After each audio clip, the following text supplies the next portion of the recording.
How's it going, Rogues Gallery? The 9th Shadowverse Evolved set, Duet of Dawn and Dusk, launches today, and you know what that means. It's Vampire! Hey there, nobody can stop me! Deck Tech time! That's right, we have a Vampire Deck Tech today featuring everyone's favorite cute little vampire, Vania, also known as Vampy, and hey, the vampire archetype is actually so strong that in the Japanese meta, this deck is still relevant 4 sets down the road. So today we're going to go over the vampire archetype, share with, why it's one of my personal favorite decks, as well as everything that goes into it. As always, there is a deck list in the description down below, and stay tuned for future videos going over other, deck archetypes and strategies from the Duet of Dawn and Dusk set, including, we're going to be doing some Dirt Rune. We have what we're calling Black and White Sword. Both of those decks are going to be really, really strong in this meta, so we're going to have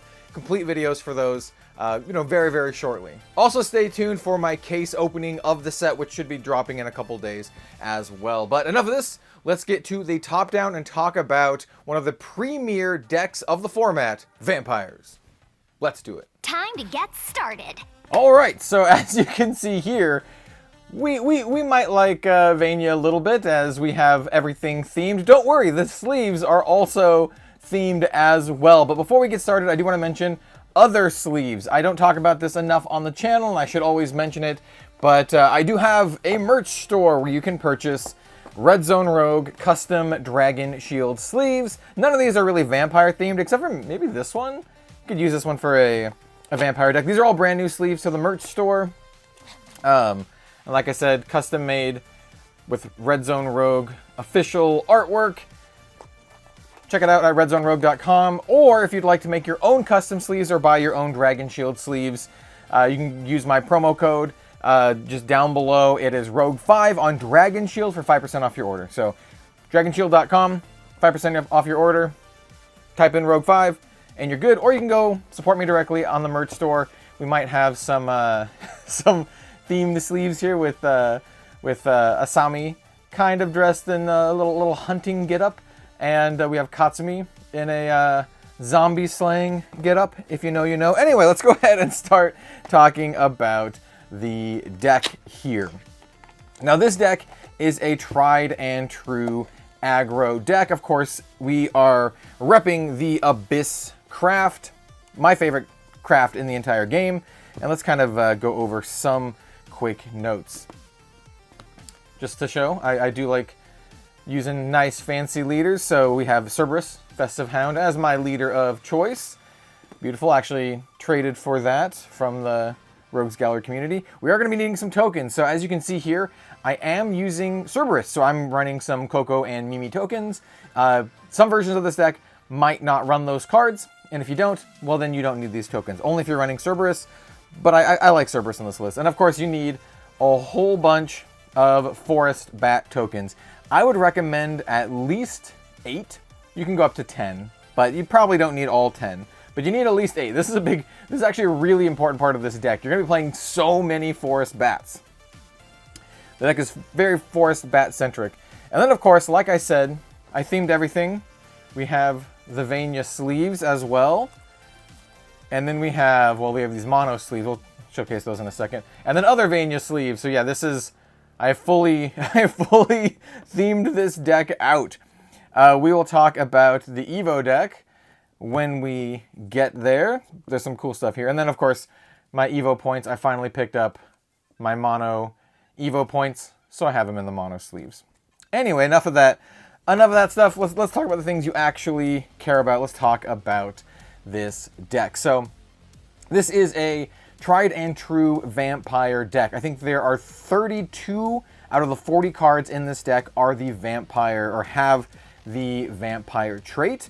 And the other ones that don't are just really, really good, efficient cards like Soul Conversion, which I think comes into play really, really nicely here. As mentioned at the start, there are going to be some cards in this deck or that I'm not including in this deck that you could include, and we'll talk about those in, at the end of the video, but let's get on with this. So we have the new breakout card, Vania Nightshade Vampire. She's a 3-cost 3/3, and she has 2 different Evos, very similar to Orcus from the Puppet Craft. And on Fanfare, you can put a Forest Bat token, or you put a Forest Bat token into your EX area. We have a lot of cards that do this, that put Forest Bats into our EX area. The Forest Bats, like I said, are super important. So many cards generate Forest Bats or care about Forest Bats. You can also pay 1 to evo her into Vania Kind Queen, or you can pay 3 and evo her into Vania Blood Queen, but only if you have 5 vampire cards in your cemetery. For the most part, we're running 3 of every single card in the deck as well. We'll talk about the ones that we aren't. And so, Vania Kind Queen, the first evo, is a 4/4. On evolve, you draw a card and discard a card, so you have a nice little filter effect. We don't really care about Necro Charge all that much in this deck. We do have a couple cards that care, namely Cerberus, but for the most part, we don't really care much about Necro Charge. While this card is on your field, any Forest Bat you play costs 1 less. So Forest Bats always cost 1 to play. So having the evoed version of Vania makes all your Forest Bats free, which is really, really nice for her second effect. And it says whenever Forest Bat is put on your field, give your leader +1 health. So anytime you play a Forest Bat, you heal.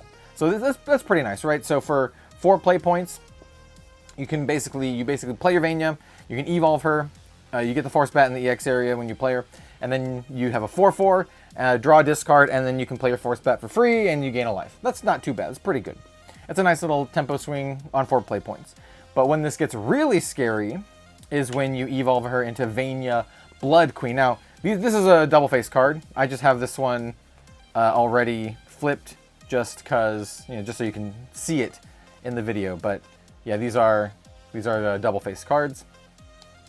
They're doing this a lot more in Shadowverse Evolve, which I think is really cool. Multiple cards in Duet of Dawn and Dusk have this double-faced Evo mechanic, which I think is really cool.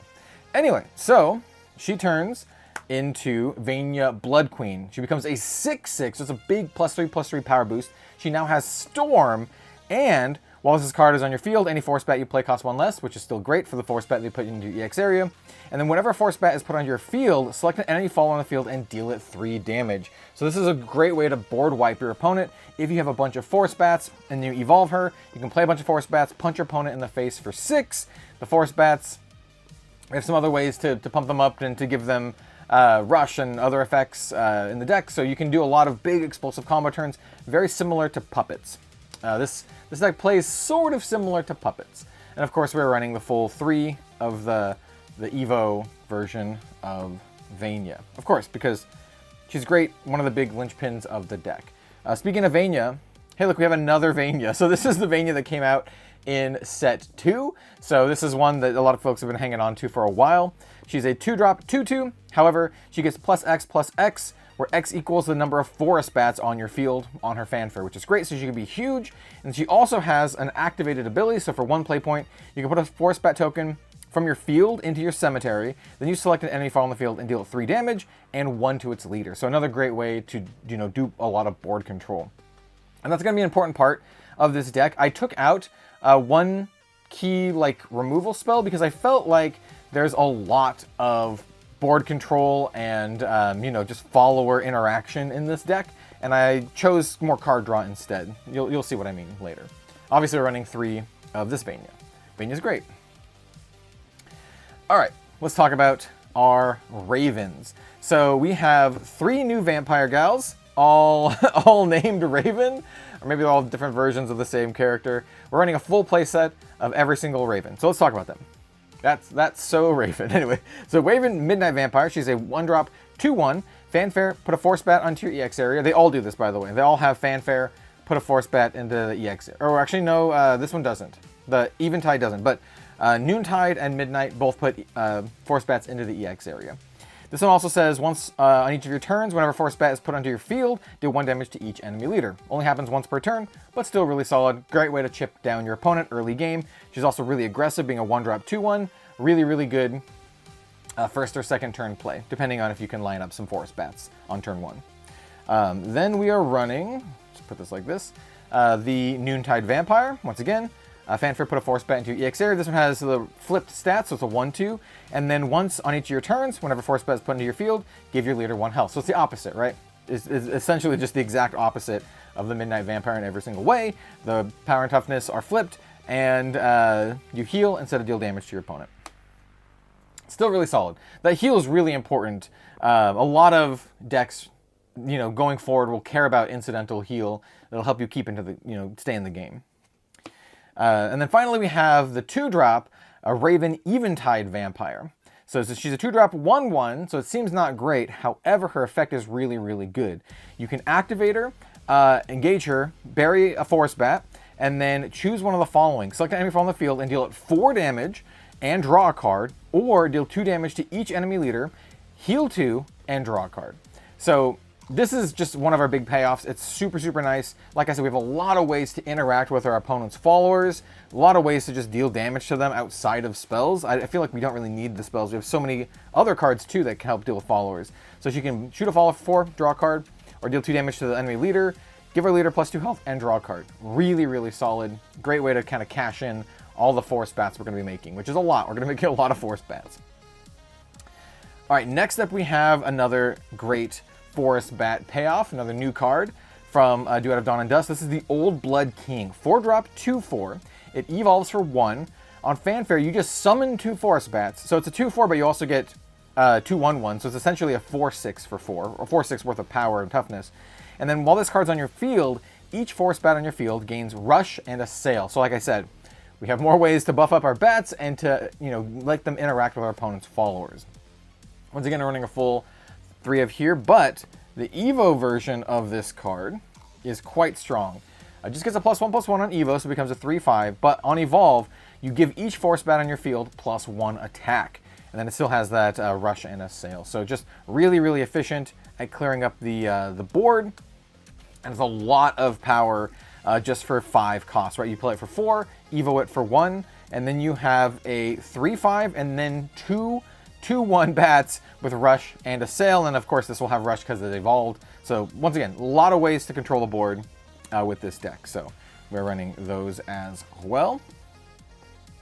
Next up we have some of our non-vampire followers, and this is where things can be like, I call it like the flex slot, right? Because these are the Evo cards that we really care about, these 6 cards. We care about the Vania, and then we care about the Old Blood King. There's 6 slots in our 10 slots in our Evo deck. That leaves 4 left over, and I've seen some people kind of not run any. I've seen a lot of different variations, and I like this version. So to fill up those 4 Evo slots, we're running 2 Bob Kathas and 2 Cerberus. But like I said, there's a lot of other options you can use. We're not going to be talking about these specific ones when I go over the other options at the end, but you can run stuff like Deblame here if you'd like to, put that in instead of one of these. But I like the Bob Katha and I like Cerberus. So Bob Katha, if you don't know, she's a 3-drop 2/3, Evos for 2, and then on Fanfare you can choose one of the following 3 effects. So you can choose, you can either select another fall on your field and give it +1/+1, pretty good. You can give your leader +2 health, pretty good. Or you can look at the top 3 cards of your deck, put any number on top of your deck in any order, put the rest on the bottom of your deck. So that's kind of like a little bit of card selection. I think all of these options are great depending on where you are in the game. If you don't need health, and if you don't need the +1/+1, hey, you can do the card selection. If you need some health, you can do that one. If you need to pump up one of your dudes, you can do that one as well. But it all kind of comes together with the Evo form, and I have the fancy one. If you watch this box opening way back in set 6. So Bob Katha, when she evolves, she gets +2/+2. She becomes a 4/5, which is really, really good. A total of 5 play points, 3 to play or 2 to evolve.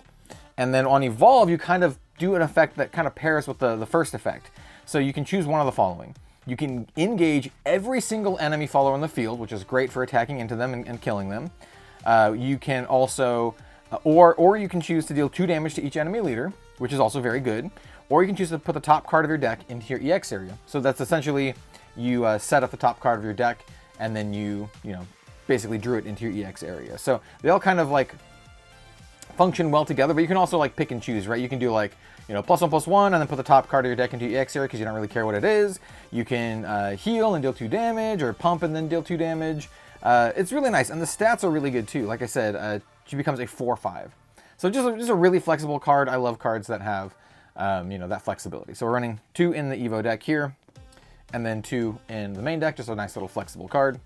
And then finally for the followers, we have Cerberus. So once again, Cerberus, classic card, set 1 card. Always love running my girl Cerberus. If you've seen the figures in the background, you know I have a figure of her. So she's a 4-drop 3/3. She evos for 2. Fanfare, you put a Mimi or Coco token into your EX area, and then on Necrocharge, you put both instead. And so what a Mimi and Coco is, they are spells. So Coco is a 0-drop spell that gives one of your followers +2 attack, and Coco is a 0-drop spell that deals 2 damage to one of the enemy followers. So getting both of these is pretty good. Nice little attack pump, nice little damage. And then when you evolve her, she becomes a 5/5, so she also gets a nice little +2/+2 bonus. And then on evolve, you put a Mimi and a Coco into your EX area. So if you have Necrocharge 10 and you evo, you get 2 of each. So getting at least 2 of each is good, but I like running 3 of each, just in case. You never know. You never know. And yeah, just a really nice, efficient card.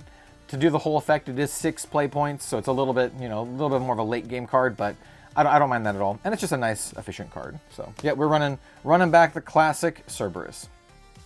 All right, so let's start talking about the rest of the cards in the deck. I would say the spells, but not all these are spells because the first one is actually an amulet. Most of these cards now care about, I was going to call them Bloodkin, but the Forest Bat.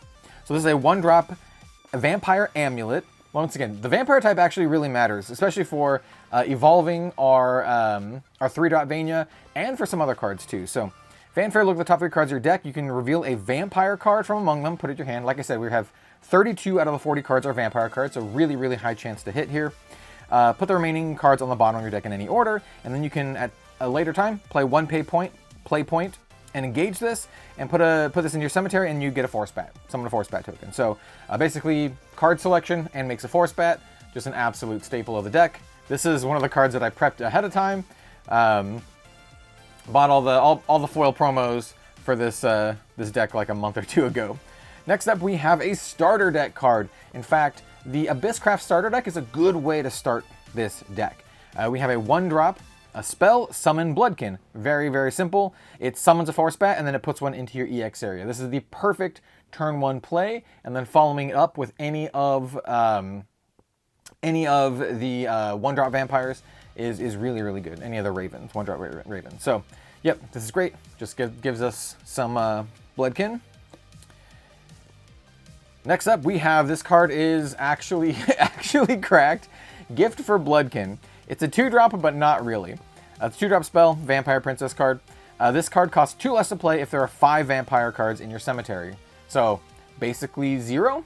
And then what it does is it summons 2 Force Bat tokens, and then if there's a follower with Vania in its name in your cemetery, you also draw a card. So if you meet those requirements, if you have at least 5 vampire cards in your cemetery, and one of them is Vania, and we have 6 Vanias, it's a 0-drop, summon 2 Force Bats, draw a card. That is insane. This card is insane. Yeah, I don't know what else to say. 0-drop, summon 2 dudes, draw a card. That's wild. All right, more bat stuff. This is Precious Bloodfangs, another promo card that I got foils of. 2-drop spell. Choose one of the following. Summon X Force Bat tokens. X equals the number of enemy cards on the field. This is great against a lot of different archetypes, especially like Puppet and stuff. And then or you can also give every Force Bat in your field +1/+1. So it's a great way to just generate a bunch of Force Bats or pump up your squad. So yep, we're running 3 of those. And then we also have, we'll talk about this one next. So we have Unleash the Nightmare. It's a 4-drop, but kind of not really. Costs 1 less to play if there's a vampire card on your field, so very good chance we'll have a vampire card. I should also note that the Force Bats themselves are vampires. And it says summon 3 Force Bat tokens and draw 2 cards. So for 3 play points, essentially, you summon 3 bats and draw 2, which is also really, really nice. And then finally, I run 3 of Soul Conversion. Now this is a card that I've seen some decks run 2 of, some run none of. I really like Soul Conversion, and we'll talk about like the differences between the decks after I talk about this card. But I really like Soul Conversion. Simple, quick spell, select a fall on your field, and you destroy it and draw 2 cards. And it's really good because we're summoning so many little 1/1 dorks, so many little vampire or little Force Bats that you can cash them in for card draw. And with a deck like this that is fairly low to the ground, we have a lot of low-cost cards in the deck. you know, being able to cash in our play points and draw cards so we don't gas out is really, really important. And so, you know, we have a decent amount of draw power between stuff like Soul Conversion, Unleash the Nightmare, Gift for Bloodkin, and then our Raven, the Eventide, helps us draw some cards as well. And then we have a ton of removal with a combination of... We have our Mimi and we have our Cerberus. We have our Bob Katha. Old Blood King is good removal. Raventide is good removal. Vania is good removal. And then other Vania is good removal. So we have a good amount of removal, good amount of card draw, and aggression. So essentially this deck is pretty aggressive. It's really resilient, and it just excels at just flooding the board with dudes. It's a lot of fun. It is one of my absolute favorite Shadowverse Evolved decks. It might be my favorite currently.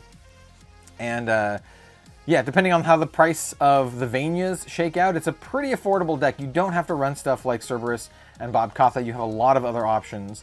And most of the cards in here aren't going to be super expensive. Once again, I'm not sure how the price of the Vanias are going to shake out. These are probably going to be the kind of like the bottlenecks for the deck. But other than that, I think it's going to be a pretty affordable deck. So let's talk about some of the other options that you might see a lot of other variations of this deck run. And it boils down to essentially 2 cards. You're going to see Last Daylight in a lot of versions of this deck. And I think it's a pretty good option for this deck, to be honest. It's a 2-drop spell. It is not a fast speed spell, but it just says select an enemy fall on the field, you deal it 3 damage, and then you give +1 attack to every follower that costs 1 or less on your field. So for us, it's going to be all of our 4 spats, and also the 1-drop vampires, which we do have the 2 different versions of Raven. So these ones would also get the +1 attack from that effect.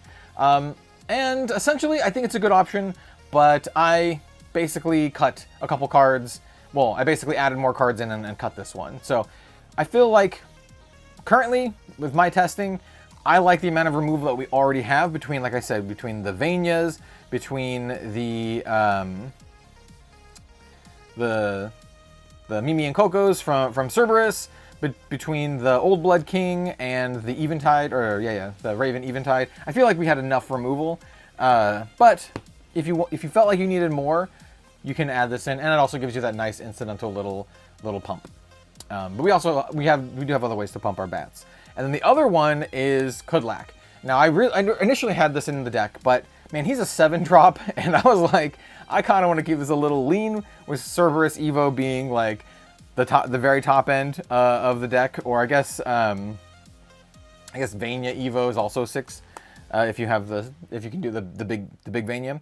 But yeah, 7-drop is a 4/6, and on Fanfare you select 2 vampire cards that cost a total of 6 or less in your cemetery and put them into your EX area, and they cost 0 play points this turn. And then you can engage him and select any fall on the field and deal damage equal to the number of vampire cards on your field. So it's another good way to like just kill stuff, and you get stuff back from your bin too. I think this is a decent option. In fact, I think this could be a decent option if you didn't want to go for stuff like Bob Katha and Cerberus, and maybe you can play with some Dublame, Duke and Dame kind of stuff. Or you can put in some like Kudlak, and once again, I think this one is going to be a common one that other folks tend to run. So yeah, that is our vampire deck tech. I'm going to be jamming this game a whole lot, especially in our Rogues Gallery community Discord. Yeah, the deck's just super fun. I really dig the vibes. You know, it's a bunch of vampires and bats and stuff. Yeah, that's going to be that. Stay tuned for more Shadowverse Evolve deck techs in the future. We're going to have Earthright or Dirt Rune right around the corner, as well as what I'm calling, once again, Black and White Sword, or like the double Princess Sword. And let me know if there's any other decks that you would like to see deck techs for. And thanks for watching. I appreciate it. We'll see you next time.